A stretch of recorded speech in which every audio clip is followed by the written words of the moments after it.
Sejam muito bem-vindos a mais um episódio do podcast Além do Jaleco. Hoje estamos aqui com a doutora Daniele. É um prazer ter você aqui com a gente, doutora.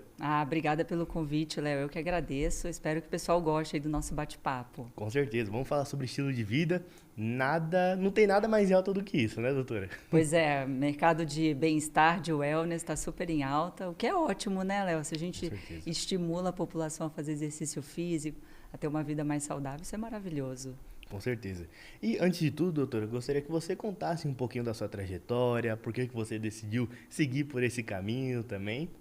Vamos lá. Então, a nutrologia e a medicina do estilo de vida, né? Foram duas especialidades que, desde muito cedo, eu sou formada em medicina, vou fazer 14 anos de formada, e desde muito cedo, Léo, na formação mesmo médica, sempre me incomodou o fato de que a gente via o paciente só quando ele já estava adoecido. Uhum. Então, sempre veio assim para mim, poxa, por que a gente só demora tanto para ver o paciente? Será que não tem algo que possa ser feito para prevenir esse paciente de vir a desenvolver essa doença?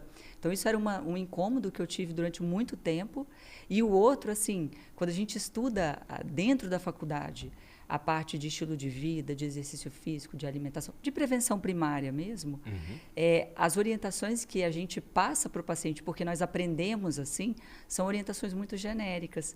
Então, esses dois pontos sempre me incomodaram e aí eu encontrei na nutrologia e, mais recentemente, na medicina do estilo de vida, que também é uma especialidade mais nova, né? No Brasil Uhum. ainda é vista só como área de atuação, que é Sim. diferente de especialidade. Uhum. Essas duas áreas conseguiram trazer um pouco das respostas que eu queria de realmente pegar aquela pessoa saudável e fazer com que ela sempre permanecesse dessa maneira, melhorando ainda mais tudo o que é possível, pensando em prevenção, em longevidade, em qualidade de vida. Perfeito. E é um tema que desde a pandemia, né, vamos dizer assim, ficou muito em alta, né? Porque a gente percebeu ali que o quão importante era se exercitar, comer bem ali para você, primeiro estar com a saúde mental em dia, né? Que tava todo mundo dentro de casa, né? E também ali, com o passar do tempo ali, a gente sabia ali da importância da pessoa se exercitar, de estar ativa ali para ter uma qualidade de vida maior, não é mesmo? Sim, e acho assim, lógico que a pandemia foi um momento muito sensível para a população e ela mostrou justamente por isso a necessidade da gente ter cuidado com a nossa qualidade de vida, com os nossos marcadores de saúde. Muitas pessoas que até então se viam como pessoas saudáveis se encontravam, às vezes, no cenário de UTI, de muito cuidado de saúde. Então, e é isso, né? Pensar em qualidade de vida é muito além de você querer correr uma maratona, querer fazer um esporte de alta performance. Pensar em qualidade de vida é olhar para como você vai envelhecer, para como você vai viver o estresse do dia a dia e como você vai, inclusive, viver o estresse provocado por outras doenças. Porque quando você tem saúde, Léo, você consegue lidar melhor com o estresse. Esse estresse ele pode vir de uma infecção, ele pode vir de uma cirurgia ou do dia a dia. Então, a pandemia ela mostrou muito claro para a gente isso, como é importante não apenas nós estarmos com os nossos exames em dia, mas também olhar para esses outros indicadores que levam você a ter, de fato, saúde na sua vida, que é a questão do exercício físico, da alimentação, da inflamação crônica e diversos outros fatores. Com certeza. E você é triatleta, não é mesmo? Então você pratica o que você fala para os seus pacientes, né? E como que isso te ajuda a, às vezes, estar mais próximo ali dos seus pacientes, ou até mesmo numa decisão ali do, não, acho que eu vou seguir mais o que a doutora tá falando, porque eu vejo no Instagram, ela tá sempre correndo, tá sempre lá ali incentivando a gente também a seguir por esse mesmo caminho. Léo, é assim, quando você prega aquilo que você faz, você cria muito mais engajamento, porque você vive na prática as dores do dia a dia, as dificuldades. Então, e aí voltando, né, a falar sobre exercício físico, quando lá atrás eu tinha muito incômodo por não entender, por não dar, né, não receber tanta orientação com relação a como que o exercício físico ele pode ser introduzido para as pessoas, porque quando você está na faculdade, o que você aprende é assim, tratamento da hipertensão, da pressão alta, tem que fazer exercício físico. Tratamento do diabetes, tem que fazer exercício físico. Tudo bem, mas é o mesmo exercício físico para todo mundo? Ou será que o paciente com pressão alta, ele vai responder melhor do que o paciente com problema de diabetes para esse tipo de exercício ou para aquele tipo de exercício? Quando você está na faculdade, você, assim, na formação médica, a gente aprende tudo sobre todas as doenças, das doenças raras, doenças que muito provavelmente você nem vai ver durante a sua vida profissional como médico.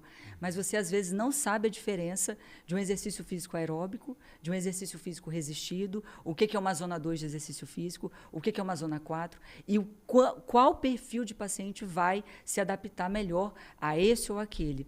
Vou te dar um exemplo. A gente fala assim, paciente com diabetes tem que fazer exercício físico. Tá bom, qual exercício físico? Uma caminhada 3 vezes na semana. Será? Será mesmo que a caminhada é o melhor exercício físico para o paciente diabético? Na verdade, não é. O melhor, teve um estudo que comparou que pessoas que caminhavam com pessoas que faziam agachamento. E eles viram que, para o controle do diabetes, é melhor a pessoa fazer 10 agachamentos, em casa mesmo, com o peso do corpo, a cada 40 minutos por 8 horas todos os dias, do que fazer 30 minutos de caminhada 3 vezes na semana. Então, isso muda tudo, porque às vezes você orienta assim, olha, senhorzinho, você tem que fazer uma caminhada. Mas ele não tem onde fazer caminhada, ele não gosta de fazer caminhada. E se você entende que para o perfil de doença dele, o melhor exercício é ele fazer agachamento em casa, o que são 10 agachamentos a cada 40 minutos? A pessoa não gasta nem 30 segundos para fazer isso. E ela consegue melhorar o controle do açúcar no sangue dela muito mais do que a caminhada 3 vezes na semana. Então, quando você olha para o exercício físico de maneira individualizada e dá a devida importância, você consegue melhorar muito o tratamento dos pacientes. E quando eu vivo isso na prática com os meus esportes, isso traz muito mais engajamento, porque a pessoa fala, não, realmente ela vive isso, ela entende essas dores. Isso é maravilhoso, né? A gente consegue criar muito mais conexão. E tem outro trabalho, Léo, que fala que o médico que se cuida, ele cuida melhor dos seus pacientes. Legal. Então, se você está no médico e esse médico se cuida, chances são dele ter um tratamento muito melhor para você também. Muito bacana, doutora. E de onde que veio essa motivação, essa vontade ali de procurar? Aqui muitas pessoas ali achavam que não valeria a pena olhar. Vou dar um exemplo ali que você falou. Eu queria saber o porquê ali dessa doença, como que eu posso ali fazer com que essa pessoa não chegue aonde ela chegou ali. Léo, assim, a curiosidade ela é a base da medicina, né? Eu falo com os meus colegas médicos lá na clínica, eu tenho alguns fellows que também querem aprender mais sobre nutrologia, sobre medicina do estilo de vida, e eu falo que a medicina ela te dá a premissa de você ser absolutamente curioso pela vida do seu paciente, e quanto mais curiosidade você tiver, melhor médico você será. Quando você perde esse olhar curioso sobre a vida daquela pessoa, você está deixando de fazer uma boa medicina. Então, é fundamental para o médico querer entender por que aquilo acontece, por que as coisas são como elas são, por que esse paciente ele vai responder de um jeito para o exercício físico zona 2 e aquele paciente vai responder de outro jeito. Qual que é o melhor para cada um? Então ele tem uma doença A que vai responder melhor para o exercício resistido. Beleza, paciente diabético, que vai responder melhor para o agachamento. Por quê? Porque o quadríceps ele é o maior músculo do corpo. Quando você aciona o quadríceps, você estimula mais a utilização de açúcar no sangue. Então, você diminui a quantidade de açúcar circulante. Uma caminhada não ativa o quadríceps. Então, você tem menos utilização de açúcar e você controla menos o açúcar daquele paciente. Então, você querer entender o porquê das coisas é fundamental para você fazer um bom projeto terapêutico para o seu paciente. Não tem como dissociar, né? Uhum. E como que você decidiu ali juntar, né, percebeu ali, na verdade, né, que educação ali, né, trazer esse conhecimento ali para o paciente, trazer essa longevidade e o esporte ali estavam ligados? Olha, assim, né, quando você começa a ficar curioso sobre a vida do paciente, entender mais sobre essas dinâmicas da prevenção primária, o que é a prevenção primária, né?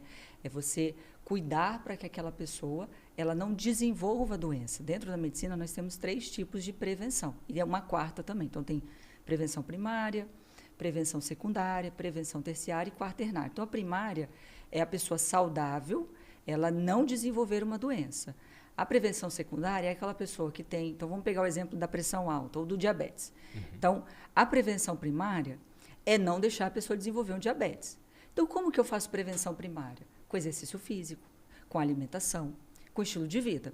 Porque se aquela pessoa começa a ficar sedentária ou ganhar peso, chances são dela começar a desenvolver um pré-diabetes. E isso vai piorando e ela vai chegar no ponto de ter um diabetes por conta desse acúmulo de gordura, resistência insulínica, por aí vai.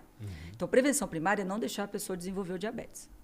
Prevenção secundária é aquela pessoa com pré-diabetes ou com diabetes, ela desenvolver uma doença relacionada àquele diabetes. Então, ela começar a ter alguma questão neurológica ou de visão. Então, ela vai piorando aquele quadro e trazendo outras doenças com ela. Ou uma coisa que eu faço muito, que é obesidade. Então, prevenção primária é não deixar a pessoa ter obesidade. Ou prevenção secundária, tratar a obesidade para que isso não piore. Prevenção terciária é você já tratar o evento piorado que aconteceu. Então, no caso de um diabetes, é aquela pessoa infartar, ou ela perder um rim. Aí você tem que parar ali para que aquilo não piore ainda mais. E a prevenção quaternária é você não deixar, você não começar a tratar de maneira excessiva aquele paciente também, porque também você querer tratar demais pode ser um problema para o paciente. Então, quando você olha para tudo isso, todos esses níveis de prevenção, é indissociável na prevenção primária você conseguir ter esse olhar multiprofissional. Porque se eu estou trabalhando com um paciente saudável, ele não tem uma doença. Ele vem até, né? Eles vêm para mim, eu atendo muito atleta, então são pessoas saudáveis, que viram e falam assim, Dani, eu sou saudável, meus exames são normais, eu faço exercício físico e eu quero continuar saudável. Eu tenho paciente que falou assim para mim, eu tenho 75 anos, eu quero trabalhar até os meus 95 e você vai me ajudar nisso. Então, as pessoas estão performando bem, elas estão no melhor dos mundos e elas querem continuar assim, né, do ponto de vista de saúde. Então, quando você olha para isso, Léo, não tem como não olhar o exercício físico, não olhar a alimentação, não olhar o sono, não olhar o estresse, não olhar onde essa pessoa está inserida dentro de um contexto social, ela participa de uma comunidade, ela tem amigos, como que é a estrutura do trabalho dela. E não olhar para o uso de toxinas. E esses 6 pilares que eu acabei de te falar é o que é entendido e que fecha ali dentro do conceito de medicina do estilo de vida. Então, a alimentação, o exercício físico, o uso de toxinas, álcool, drogas, tabagismo, o sono dessa pessoa, o contexto social e o estresse. Isso é a base da medicina do estilo de vida. E além desses 6, espiritualidade é um que tem entrado agora e a parte sexual. Então, quando você trabalha com paciente saudável, tem que olhar para esses pilares. Não tem como. Perfeito. E quando que o paciente ele tem que saber que ele deve te procurar? Procurar a medicina do estilo de vida? Em todos os contextos, né? Se você olha que desde o paciente saudável até o paciente com um problema de saúde, ele vai se beneficiar da medicina do estilo de vida, quando que essa pessoa ela deveria buscar um médico que tenha um olhar mais preventivo? Em todos os momentos da vida dela, né? Se ela for uma pessoa saudável e quiser permanecer assim, então ela vai olhar para esses pilares, porque às vezes, né, eu falo muito com os pacientes, às vezes você está saudável ainda, né? Se você é uma pessoa que tem sobrepeso ou que é sedentária, mas os seus exames ainda estão normais, eles estão normais ainda. Porque se você não olha para o sono, se você não olha para o consumo de álcool, tabagismo, você não... É questão de tempo até você desenvolver essas doenças. Tem um indicador, Léo, que é o seguinte, a aptidão cardiovascular, sozinho, o que é aptidão cardiovascular? É capacidade aeróbica, vamos dizer, é o quanto você consegue correr.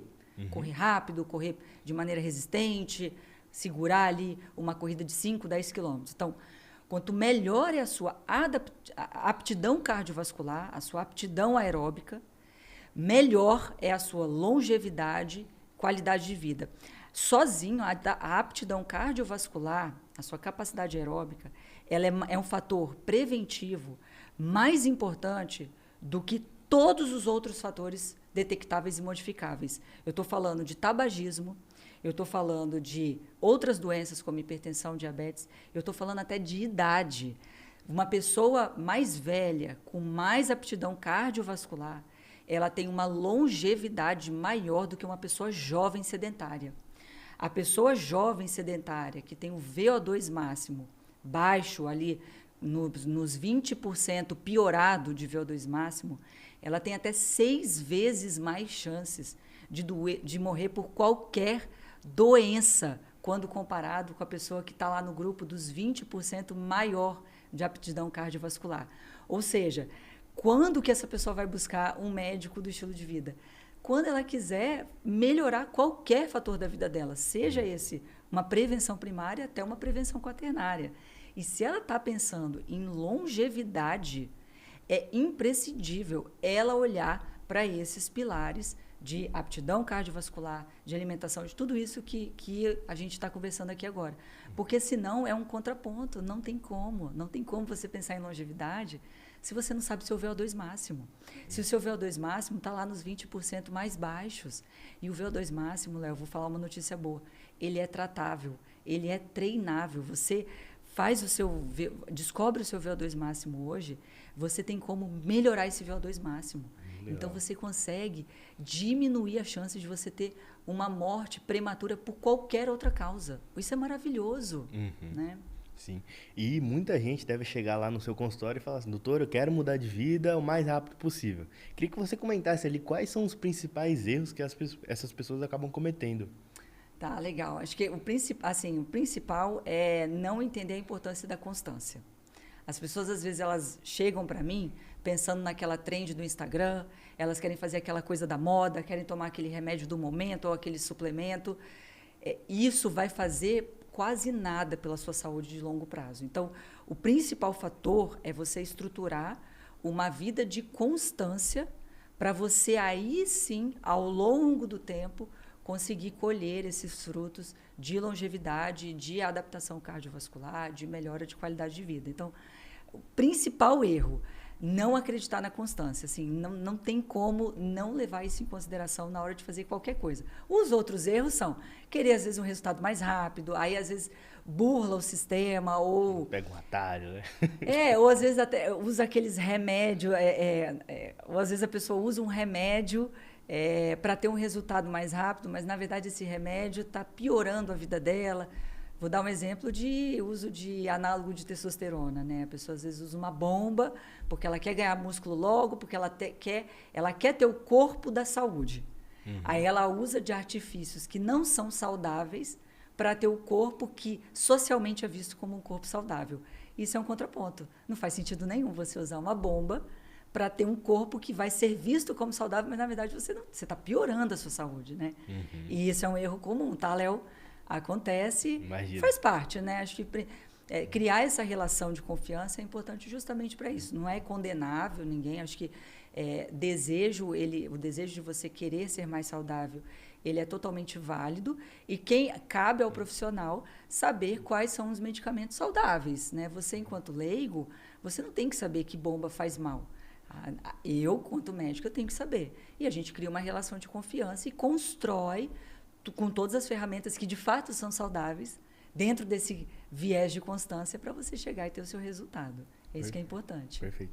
E até um ponto ali muito bacana que você tocou, o quão a desinformação prejudica o leigo ali a começar, e até mesmo ali quando começa a ir para o caminho errado, igual você citou agora da bomba. Nossa, demais, Léo. Assim, o que não falta é gente dando opinião na internet, né? É verdade. E assim, opinião todo mundo pode ter. A opinião está aí, você pode ter a sua opinião do que você quiser. Mas quando a gente fala de tratamento medicamentoso, quando a gente fala de intervenção médica, a ciência, ela sempre vai ser soberana. A opinião, ela é sempre subserviente ao que está na ciência. Então, você ou colegas médicos podem dar a opinião que eles quiserem, só que para a ciência não vale de nada a sua opinião. A sua opinião, ela não importa para o tratamento, para a saúde, para critérios de prevenção. Então, quando a gente olha dentro desse contexto de rede social, o celular está aqui, está do seu lado, então você vai receber informação.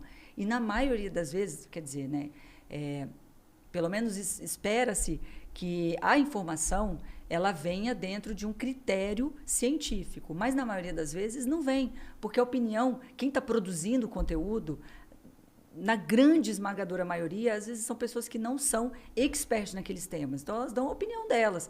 E tá tudo bem, você pode dar a sua opinião, né? Até alguém emitiu uma lei agora que fala, né? Parece que está tendo isso no Congresso, uma lei para proibir pessoas que não são da área de dar opinião. Mas até então, não é proibido você dar a sua opinião. Então, quando você está ali na rede social, você recebe, às vezes, um conteúdo de alguém que não é especialista naquele assunto, dando a sua opinião, o problema é quando você enxerga isso como regra, ou quando você valida aquilo pelo número de seguidores daquela pessoa, ou pela quantidade de curtidas. Às vezes, a pessoa ela usou diversos gatilhos para que aquele conteúdo viralizasse. Só que a informação que está lá, ela não necessariamente está correta. Então, precisa ter esse cuidado de você pegar e interpretar. E quando a gente tem uma janela de 1 minuto para fazer uma informação de qualidade, você vai precisar criar um fragmento da verdade para passar. Então, pegando na minha área, né, eu trabalho com atletas, eu trabalho com medicina do estilo de vida, com prevenção, e trabalho com emagrecimento, com melhora de performance. Então, é muito comum chegar para mim atletas que têm sobrepeso ou obesidade. O sobrepeso ou obesidade, sobrepeso é um problema de saúde. A obesidade é uma doença. É uma doença metabólica que piora, que progride, que recidiva, que vai, ao longo do tempo, trazendo outras doenças com ela. A obesidade está associada a pelo menos 13 tipos de cânceres. Câncer de mama, câncer de ovário, câncer do pâncreas e por aí vai. Então, a obesidade por si só já é vista como uma doença que piora, que progride, que recidiva, ou seja, ela volta a acontecer e que traz consigo diversas outras doenças. Quando eu pego um atleta que tem obesidade, eu preciso tratar a obesidade, independente dele ser atleta ou não, porque ele tem uma doença. Do mesmo jeito que se ele tiver uma pressão alta, eu vou tratar. Do mesmo jeito que se ele tiver um diabetes, eu vou tratar. Do mesmo jeito que ele tiver um câncer, ele vai receber tratamento. Então, aí vem a questão da obesidade. Só que tem um monte de gente nas redes sociais falando que, por exemplo, Monjaro, que está super em alta, diminui performance de atleta, que não pode usar, porque o Monjaro, você não pode usar Monjaro porque vai diminuir sua performance. Só que antes de existir um atleta que está pensando em performance, existe um corpo de um indivíduo que tem uma doença metabólica e que precisa ser tratada. Então, a gente precisa criar aquela intenção do tipo, olha, de fato, o Monjaro ele até diminui a performance. Quando eu estou num contexto de uma pessoa que não tem doença, e que está usando um remédio de forma off-label, ou seja, que não está prescrito na bula, que ele quer melhorar a parte estética. Então, ele pode sentir ali um pouco de diminuição de performance. Se eu estiver falando de triatleta, de maratonista, vai diminuir um pouco a performance, transitoriamente. Mas se eu estou diante de um paciente que tem obesidade, não importa a performance. Eu tenho que tratar o problema metabólico. E digo mais, Léo, às vezes, tratando o problema metabólico desse atleta que tem obesidade, ele melhora a performance. Porque o metabolismo dele está tão desorganizado que quando eu ajusto metabolicamente essa pessoa, ela melhora a performance, porque ela está mais magra, porque ela está controlando melhor a curva de açúcar no sangue dela, porque ela controla melhor os episódios de compulsão alimentar, porque ela emagreceu e, portanto, ela dorme melhor, ela não tem a apneia do sono. Então, ela consegue, por conta de todos os benefícios do tratamento da obesidade, refletir isso na melhora de performance. E aí a gente tem que toda hora ficar combatendo esse tipo de desinformação. O que mais vem para mim, às vezes, paciente mandando vídeo de colega falando, olha, ele está falando isso. Então, mas o contexto que ele está usando é outro. Você usar um remédio, você usar um Monjaro para querer emagrecer, para ficar um pouquinho mais magra esteticamente, isso daí não tem nada a ver com o medicamento sendo utilizado para o que ele foi feito, que é o tratamento da obesidade. E aí, nesse contexto de tratamento, não tem o que fazer, a pessoa tem um problema, ela tem que tratar, do mesmo jeito que ela vai tratar uma hipertensão, um diabetes, um problema de colesterol, e por aí vai. Perfeito. Deixa eu ver se eu entendi certo. Eu sou leigo aqui. A pessoa que tem obesidade, ela tem essa doença, certo? E a pessoa que tem sobrepeso, ela não tem uma doença, ela somente está com um peso acima da média, vamos dizer assim? Mais ou menos, Léo, porque o sobrepeso, ele é como se fosse um pré-diabetes.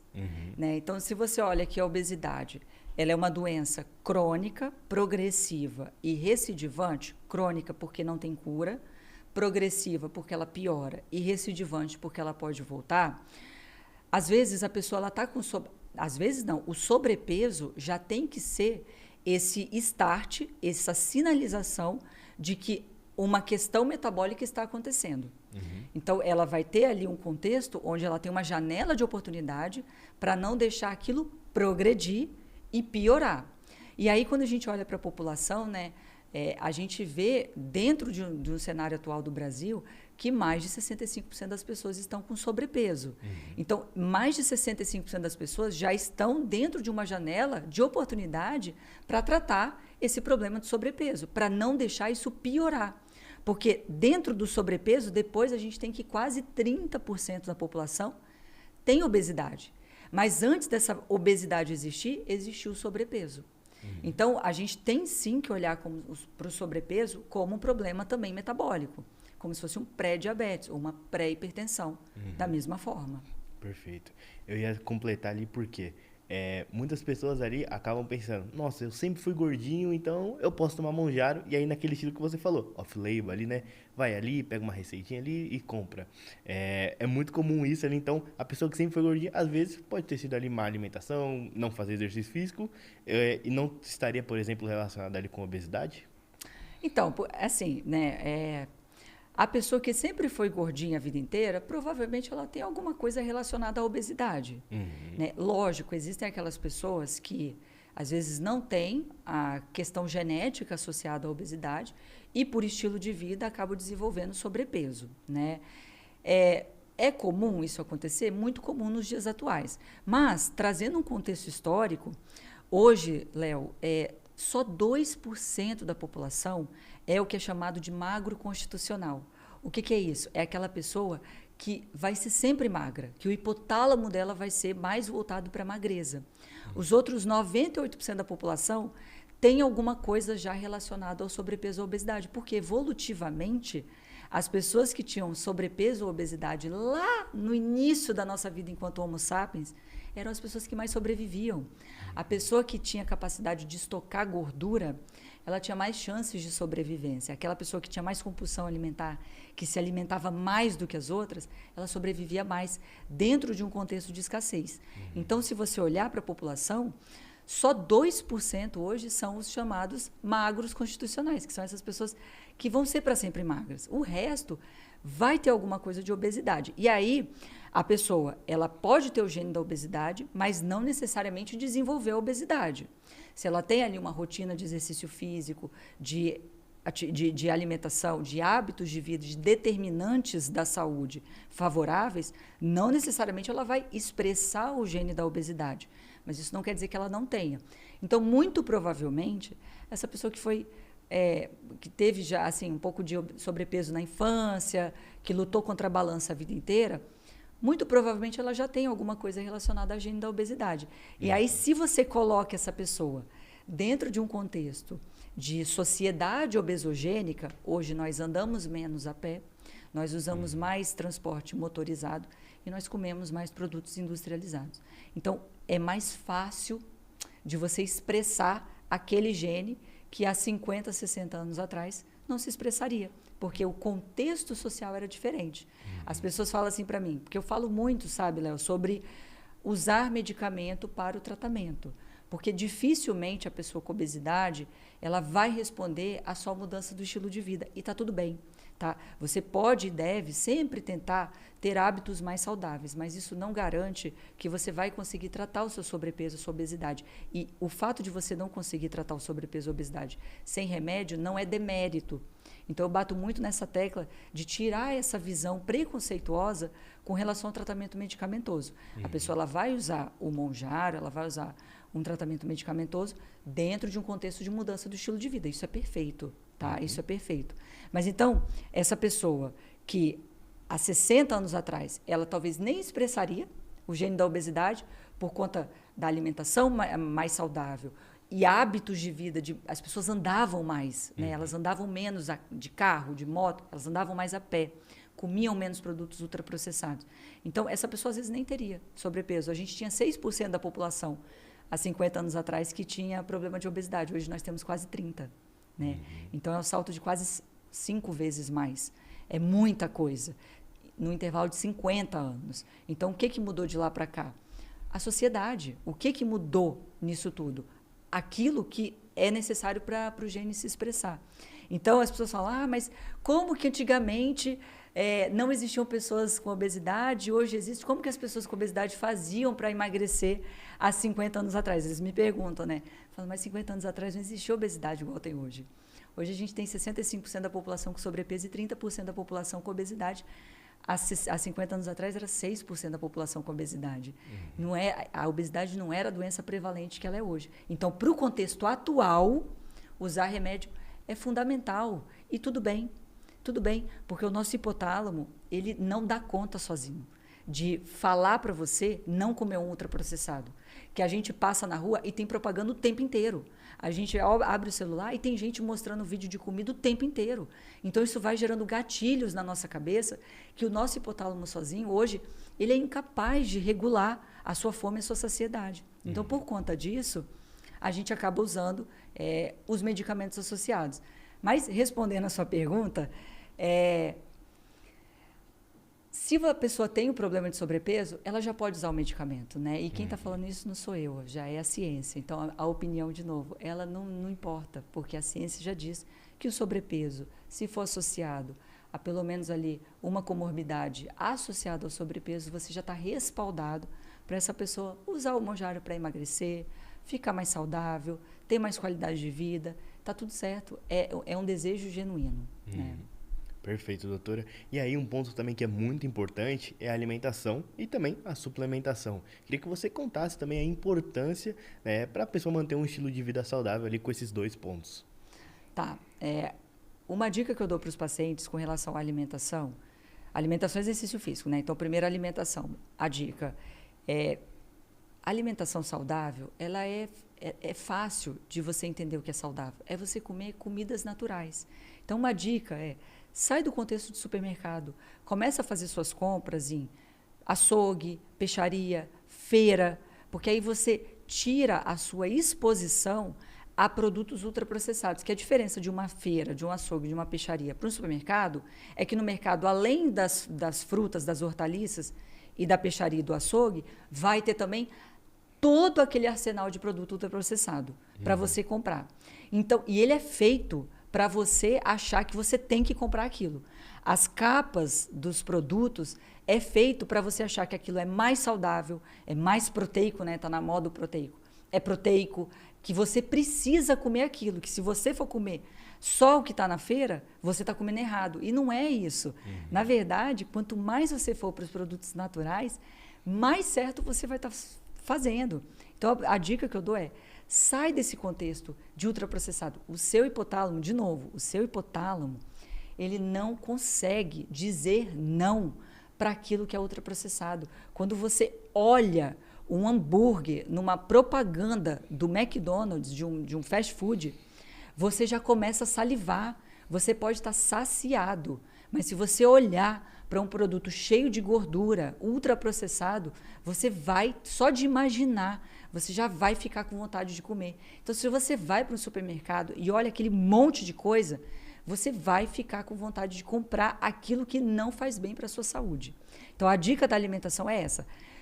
Foge, não se exponha a coisas que são ultraprocessadas, que são industrializadas. Fica na feira, ninguém olha para uma folha de uma hortaliça e fala, nossa, que sabe assim, as pessoas até gostam de comer salada, mas elas não ficam com desejo de comer uma salada, um desejo de comer o feijão com arroz, assim, no dia a dia. Igual a gente fica com desejo de comer produto ultraprocessado, justamente por causa disso. Então, essa é a dica da alimentação. A dica do exercício físico é assim, começa, faz qualquer coisa, coloca a meta, você até pode colocar como uma meta de vida, fazer uma maratona. Mas antes de você fazer a maratona, você tem que conseguir correr pelo menos 10 minutos. Então, às vezes, o que eu vejo é que a pessoa, ela pensa numa meta muito alta e aquilo, em vez de virar um sonho, vira um pesadelo. Porque ela olha e fala assim, meu Deus, eu não consigo correr 10 minutos, como que eu vou correr uma maratona? Então, eu não vou correr nada. E aí ela desiste, e aí ela não faz nada. Então, em vez de você ir para a academia falando, nossa, eu vou fazer 1 hora de academia, coloca que você vai fazer 5 minutos. Porque 5 minutos, você não tem nem justificativa para não descer. E se você desce com uma meta de fazer 5 minutos, você vai fazer 10. E aí, no outro mês, você vai fazer 20. Então, em vez de você ficar pensando naquela meta super audaciosa, fragmenta essa meta. Coloca uma meta menor. Porque o seu corpo, ele vai responder. O nosso corpo, Léo, ele é um sistema antifrágil. Eu falo isso para os meus pacientes. O seu corpo, ele não é uma máquina resistente, porque a máquina, ela parte do conceito da deterioração e a resistência do conceito da inércia. O seu corpo, ele não deteriora e ele nem fica inerte. O seu corpo é um sistema complexo antifrágil. O que isso quer dizer? Que quando você estimula, ele melhora. Quando você estimula o seu músculo melhora, ele não deteriora e ele nem fica inerte, ele vai ficar mais forte. Quando você estimula a sua mente, ela fica mais forte. Quando você estimula os seus ossos, eles vão ficar mais resistentes. Então, se você é uma pessoa sedentária hoje, você pode até querer começar a fazer triatlo, mas fragmenta essa meta para ela ser algo factível e não virar pesadelo. Chega paciente lá que eu falo, você não tem um sonho, você tem um pesadelo, como que você vai fazer isso? Né? Aí a gente fragmenta. E é isso. Pô, tem dia, Léo, que a gente está cansado. Esses pacientes falam, mas é todo dia que você consegue fazer o que você faz? Eu falo, não, tem dia que eu estou cansada. E aí eu falo assim, natação. Tem dia que eu tenho que nadar 1.800 metros. E eu estou super cansada. Eu falo, não, tá bom, eu vou descer e vou nadar 100. No final do dia eu nadei 800. Mas eu saí com a cabeça de querer nadar 100. E eu nadei 800. Não foram os 1.800 que deveriam ter sido, mas pelo menos eu não furei o treino. Porque talvez pensando em 1.800 eu ia falar, nossa, é muita coisa. Caramba, não vou conseguir fazer 1.800 nunca, eu estou muito cansada. Mas 100 metros eu consigo fazer. 100 metros eu demoro 2 minutos. 2 minutos eu consigo fazer. 1 hora de treino, não. Pronto, no final você ficou na metade, está ótimo. Entende? Então, essa é a dica. Começa, fragmenta a sua meta. Coloca algo que nem a sua pior desculpa possa ser capaz de fazer você não ir. Porque aí se você falar, não, 5 minutinhos eu vou fazer só uma extensora. Pronto, você faz uma extensora, um agachamento, acabou. Você já está melhor do que nada. Né? Eu vou até dar uma dica ali pro pessoal, porque eu, ano passado, voltei, né, a ser mais ativo, fazer mais atividade, né, e minha meta era só ir pra academia. Que aí chegava lá, não tem o que fazer, eu tô lá, vou treinar. Perfeito, você tá fazendo exatamente o certo, é isso. Aí se você pensa assim, pô, eu vou ter que fazer academia, fazer 1 hora mais 40 minutos de bike, mas não vai fazer. Aí a pessoa não sai de casa. Não vai fazer, porque aí você tem um monte de desculpa para dar. Agora, se a sua meta é só pisar na academia, nem que você faça um exercício, você já mostrou para o seu corpo que você está ali naquela constância, naquela regularidade, né? Isso é fundamental. Com certeza. E pensando em longevidade, não é somente ali a pessoa viver mais. Sou com 60, vou morrer com 80 anos. Chegar lá com esses 80 anos ali, a pessoa está bem ali, conseguir fazer exercício físico, conseguir fazer as coisas mínimas ali no dia a dia, levantar, tomar banho sozinho. Queria que você trouxesse também esse ponto de vista, porque tá todo mundo vivendo mais. Mas será que melhor? Nossa, perfeito, Léo. E assim, a sua geração, a nossa geração, ela não vai viver até os 80, tá? Ela vai viver até os 100, tá? Então, meus pacientes de 30 e poucos anos, eu falo, você sabe que você acabou de talvez terminar o primeiro terço da sua vida. As pessoas de 30, 35 anos, elas ainda têm 2 terços de vida pela frente. Os de 20, então, tem 1/4 viveu. 1/4. Então, é muito tempo para você pensar em não só viver mais, mas viver com qualidade. Porque o viver mais, ele já se garantiu pela medicina. Os avanços tecnológicos na medicina que proporcionaram a gente a viver mais, mas não necessariamente com qualidade. Então, o que eu falo para os pacientes, não foi o iPhone ou um carro elétrico, não foram essas tecnologias que fizeram a gente expandir a nossa capacidade de vida. O que fez a gente aumentar a expectativa de vida foi o entendimento das doenças infecciosas, foram as vacinações e foi esse olhar das doenças crônicas não transmissíveis. Então, é o avanço da medicina e não o avanço de tecnologias do dia a dia que proporciona para a gente a possibilidade da gente viver mais. E isso é independente de você querer ou não, tá? Porque você vai viver mais. porque você tem leis de saúde pública que te obrigam a ter alguns níveis de vacinação. A gente já entende ali o processo fisiopatológico de algumas doenças, o desenvolvimento dessas doenças. Então, se você bater no hospital hoje, você vai viver, né? Se tudo der certo, você vai viver até os 80, 90, só que a qualidade de vida não está garantida. O que vai garantir a qualidade de vida deste viver é o que você faz todos os dias. Então, eu falo com os pacientes também, exame de rotina não previne nada. Exame de rotina não previne doença. Um exame de colesterol não previne o colesterol de subir. O que previne o colesterol de subir é o que você faz no seu dia a dia. Então, o que vai garantir a sua qualidade de vida lá na frente é o como você está estruturando a sua rotina de vida hoje. Né? Os exames, eles estão ali para detecção precoce de doenças. Lógico, fundamental, porque você detecta ali uma alteração, você consegue atuar para que isso não vire uma doença. Só que a prevenção, ela está no que você faz no seu dia a dia, seus hábitos de vida. Então, pensando nisso, se a gente quiser chegar aos 100 anos, que é como a gente vai chegar, com qualidade de vida, a gente tem que olhar para a parte da medicina do estilo de vida, não tem como. E aí, dentro da medicina do estilo de vida, voltando, o mais importante é o exercício físico, porque é o exercício físico que vai proporcionar para você a adaptação cardiovascular. E essa adaptação cardiovascular vai ser a principal variável que vai fazer você viver mais. Ela está até acima do tabagismo. O fato de você conseguir correr. Então, eu falo, não é normal uma pessoa de 30 anos não conseguir correr 10 quilômetros em 1 hora. Não é normal. Isso quer dizer, isso mostra que o seu VO2, que é a sua adaptação cardiovascular, está baixa. Então, se você, para quem está ouvindo, se a pessoa que está ouvindo não consegue correr 10 quilômetros em 1 hora, 1h10 ali, pode até andar, não estou falando que tem que correr o tempo inteiro. Ela pode até andar um pouquinho.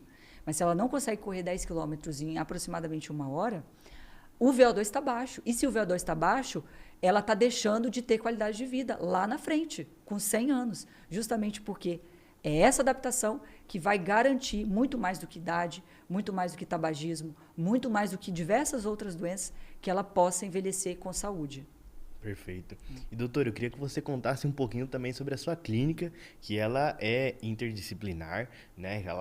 Você tem basicamente ali tudo, né, dentro da clínica ali para ajudar essa pessoa a ter uma vida com uma performance maior. E aí eu queria que você trouxesse também a sua visão de onde que veio essa inspiração de ter uma clínica tão grande, se eu não me engano, é na Vila Olímpia, não é mesmo? Isso. Bom, a ideia, Léo, surgiu dessa ausência, dessa dificuldade que eu mesmo, na minha vida, tive de conseguir profissionais que tivessem uma mesma linha de raciocínio. Hoje, o cuidado ele é muito fragmentado. Nós temos muitas pessoas fazendo o cuidado, mas esse cuidado ele não é orquestrado. Então, lá na clínica, o Instituto ele é de Medicina do Estilo de Vida. Ele é o maior instituto de medicina do estilo de vida com essa veia condutora, né, da prevenção primária. Ele é o maior, se eu não me engano, foi o primeiro e é o maior, hoje lá em São Paulo, que traz esse conceito de você olhar para o indivíduo, pensando em prevenção, e todas as pessoas, toda a linha de cuidado desse indivíduo, ele ser orquestrada com base nesses pilares. E aí lá a gente tem todos os profissionais dentro desse mesmo lugar, dessa mesma visão e desse mesmo jeito de lidar com o paciente. Então, a equipe multiprofissional, ela vai ser voltada para o indivíduo, né, para a prevenção, os médicos também, e nós temos todos os exames, nós temos algumas intervenções, nós temos ventilometria, calorimetria indireta, diversos exames de medicina de precisão. Porque ainda que a linha condutora ela seja a medicina do estilo de vida, a base da medicina do estilo de vida é a individualização. Então, eu não vou fazer o mesmo que eu faço para você, para uma pessoa de 50 anos, ou para um atleta de 60 anos, ou para um sedentário que está tratando uma obesidade. Então, a linha é a medicina do estilo de vida, mas a forma, as ferramentas, elas são personalizadas e individualizadas. Então, o olhar do educador físico vai ser pensando na prevenção, mas adaptado para cada realidade. A nutricionista a mesma coisa, os médicos a mesma coisa. E como nós temos todos os exames, eu consigo individualizar no nível de precisão do DNA, assim. Por quê? Se eu sei o seu VO2 máximo, né? Então vamos dizer, uma pessoa chegou lá de 30 anos, está ouvindo o podcast, e aí falou, caramba, eu não consigo correr 10 quilômetros, tem que passar lá na Dani. E aí ele vai chegar lá na clínica. Então vai ser feita a ventilometria. Aí a gente descobre o VO2 máximo, que é esse indicador de adaptação cardiovascular, de aptidão aeróbica, que é tão importante para a longevidade. Então, feito o VO2 máximo, eu consigo criar as zonas de treino e aí, para você, eu faço um trabalho para resolver os problemas que hoje interferem na sua vida. Legal. E aí a gente vai problema por problema. Então, primeiro tem que resolver o problema 1, que é o principal, que é o VO2 máximo, tá bom? Então, vamos fazer os treinos do Léo. E aí a gente coloca tudo isso no aplicativo. Eu consigo ver, se você usa aí todos os pacientes são obrigados a comprar um Garmin, Garmin ou Apple Watch, né? um smartwatch. E aí, se essa pessoa, os meus pacientes dormem de relógio, eu vejo até quantas horas eles dormiram à noite, porque a gente vê realmente tudo na unha ali. E aí a gente resolve o problema 1. Aí, beleza, resolveu o VO2 máximo? Tá bom, então agora o que a gente vai fazer também? Também tem essa parte aqui de melhorar questão de força ou melhorar a composição corporal. Então, tudo isso é feito em paralelo dentro dessa linha de cuidado. Por isso, Léo, que eu falo, não dá para a gente resolver o problema do paciente em uma consulta só. São muitas variáveis que têm que ser levadas em consideração quando a gente está falando de prevenção. Não é só uma consulta que vai resolver, né? Então, quando a pessoa entra, ela vai diversas vezes passar por todos esses processos. Bacana. Então, é 100% personalizado. 100%, cada pessoa tem o seu tratamento. 100% personalizado, baseado nessa ideia da medicina de precisão, voltado para os seus indicadores, né? Então, bacana. Tudo feito para você. A suplementação, tudo. Né? Perfeito. E onde fica a clínica? Quais são suas redes sociais para o pessoal te encontrar? Bom, a clínica fica na Vila Olímpia, são quase 300 metros quadrados dedicados à medicina do estilo de vida. Hoje nós temos 27 médicos na equipe de diversas especialidades, especialidades cirúrgicas e clínicas. Tem a parte da equipe multi, então tem educador físico, nutricionista, tem psicóloga também. Nós estamos nas redes sociais, né? Então, Instagram, instituto.orlet. O meu Instagram também, que é doutor abreviado, né? DRA.Daniele Orlet. E tem o site do Instituto, que aí tem todos os médicos lá, todos os exames que a gente faz. A gente agora está com uma assessoria esportiva também. Que legal. Então, vamos ter um ponto de hidratação no Ibirapuera. Que legal. 2 vezes na semana, para criar essa comunidade. Se a gente olha que a medicina do estilo de vida, um dos pilares é a inserção social, e você está, né, diversos trabalhos mostram que quando você se insere dentro de um contexto social, você diminui desde questões relacionadas à saúde mental até melhora de indicadores de performance. Quando você treina em grupo, quando você corre num grupo, você pode melhorar até 20% a sua performance. Legal. E quando você está inserido num contexto social, você diminui em até 40% eventos agudos relacionados à ansiedade e depressão. E aí, lógico, o exercício físico, a gente falou aqui de performance e emagrecimento, mas o exercício físico, apesar de não ser terapia, é terapêutico. Então, dentro de um contexto de saúde mental, é fundamental. Existem os trabalhos mostrando que até 80% das pessoas referem melhora imediata de bem-estar quando faz um exercício físico dentro de um contexto de crise de ansiedade. Então, se você está com ansiedade, às vezes é melhor, sai para fazer uma caminhada, que isso pode ser muito melhor do que outras intervenções para tirar de maneira imediata um seu sintoma mais agudo. Cerca de 40% das pessoas que fazem exercício físico conseguem diminuir o uso de medicamento, e você consegue desmamar algumas outras classes de medicamentos para depressão em até 65% dos pacientes quando eles têm exercício físico regular. Então, dentro de um contexto de saúde mental, exercício físico não é terapia, mas é terapêutico e é fundamental. E aí, se você olha para a prevenção primária também, estar inserido num contexto com pessoas que pensam como você, que estão com objetivos similares, isso ajuda você a ter mais constância e adesão. Quando você se compromete com uma sociedade ali, então a sociedade de corrida, a chance de você continuar fazendo aquilo é de quase 95%. Não sei se você já fez isso, de marcar para sair para correr com algum amigo. Já. E aí tá chovendo e você fala, putz, não queria ir. Mas, cara, já marquei com aquela pessoa, não vou desmarcar. Então, você consegue ter adesão em até 95% dentro de alguns contextos, quando você tem um compromisso social de fazer aquele exercício físico. Então, os benefícios são tantos que é até difícil de falar. Mas o ponto é, a gente vai começar a ter esse ponto de hidratação no Ibirapuera justamente para fortalecer essa comunidade, esse vínculo social, que é um dos pilares da medicina do estilo de vida. Com certeza. E aí eu até deixo o convite, doutora, para a gente falar num próximo podcast. Lógico, se você tiver gostado, se você puder visitar aqui a gente novamente, para a gente falar mais sobre o atleta, para o atleta tanto amador quanto o profissional, porque é algo muito bacana e eles vêm crescendo bastante ali. Você vê lá no Ibirapuera, né? Com certeza. Ah, com certeza. Vai ser um prazer falar sobre atletas. Eu amo, né? Eu vivo, respiro Sim. isso diariamente. O esporte de alta performance é realmente mudou a minha vida enquanto pessoa, né? Então, quando eu falo sobre exercício físico, e acho que foi a sua primeira pergunta, né? Como que essa interação com os pacientes, quando você vive o benefício do exercício físico para a sua vida, é muito difícil você não querer que as pessoas, você não querer que as pessoas vivam isso também. Eu falo que as pessoas tenham a oportunidade de um dia vivenciar como que é bom você colocar o seu corpo para fazer algo e se desenvolver, em ver aquela melhora, em cruzar uma linha de chegada de um esporte que você quer fazer, que você se insere, que você vê, que você entende que existe algo maior ali, sabe? Isso é maravilhoso. Com certeza. Doutora, muito obrigado. Espero que você tenha gostado e também que você volte mais vezes aqui no nosso episódio.